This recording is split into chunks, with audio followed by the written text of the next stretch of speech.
AP కూటమిలో social engineering నడుస్తోంది. Pending సీట్లపై కుల సమీకరణాల్లో తలమునకలయ్యారు. ఇంకా 20 అసెంబ్లీ స్థానాలు అలయన్స్ నుంచి ప్రకటన రావాల్సి ఉంది. 10 అసెంబ్లీ స్థానాలకు బీజేపీ అభ్యర్థుల్ని ప్రకటించలేదు. టీడీపీ 7, జనసేన 3 అసెంబ్లీ స్థానాలు పెండింగ్ లో ఉన్నాయి.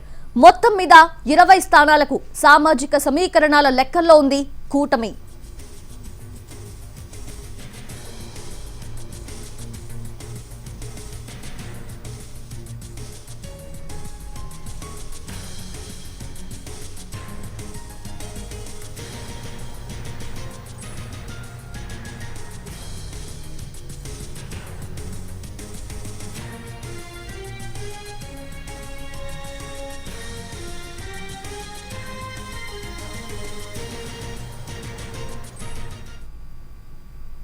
విజయనగరం స్థానం కాపులకు దక్కే అవకాశం ఉందని చెబుతున్నారు. విజయనగరం పరిధిలో 2 లక్షలకు పైగా తూర్పు కాపు ఓట్లుంటాయి. ఈ క్రమంలోనే కళా వెంకట్రావు, గేదెల శ్రీనివాస్, మీసాల గీతా పేర్లు తెరమీదకొచ్చాయి.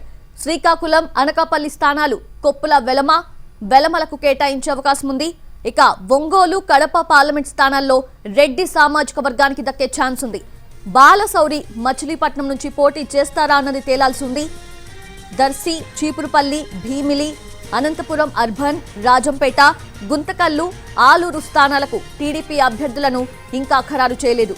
ఇటు జనసేన నుంచి పాలకొండ, విశాఖ సౌత్, అవనిగడ్డ స్థానాలు పెండింగ్ లో ఉన్నాయి.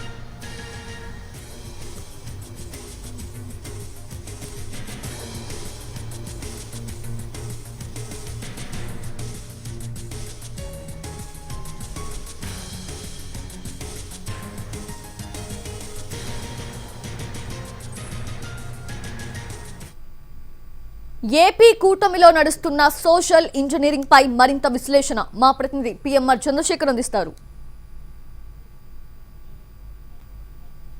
అభ్యర్థుల విషయంలో ఇంకా 20 అసెంబ్లీ సెగ్మెంట్లకు 5 పార్లమెంట్ సెగ్మెంట్లకు సంబంధించిన క్లారిటీ రావాల్సి ఉన్న పరిస్థితి కనిపిస్తోంది. మొత్తం 10 అసెంబ్లీ స్థానాలకు సంబంధించిన అభ్యర్థుల విషయంలో ఇంకా అధికారిక ప్రకటన బీజేపీ వైపు నుంచి వెలువడాల్సి ఉండగా 7 అసెంబ్లీ సెగ్మెంట్లకు సంబంధించిన క్లారిటీ టీడీపీ వైపు నుంచి, 3 అసెంబ్లీ సెగ్మెంట్లకు సంబంధించిన క్లారిటీ జనసేన వైపు నుంచి రావాల్సిన అవసరం కనిపిస్తోంది. ప్రధానంగా చూసుకుంటా ఉంటే తెలుగుదేశం పార్టీ సామాజిక సమీకరణాలను బేరీజు వేసుకోవడంతో పాటుగా ఇతరత్ర అంశాలను కూడా పరిగణలోకి తీసుకున్నట్టుగా కనిపిస్తోంది.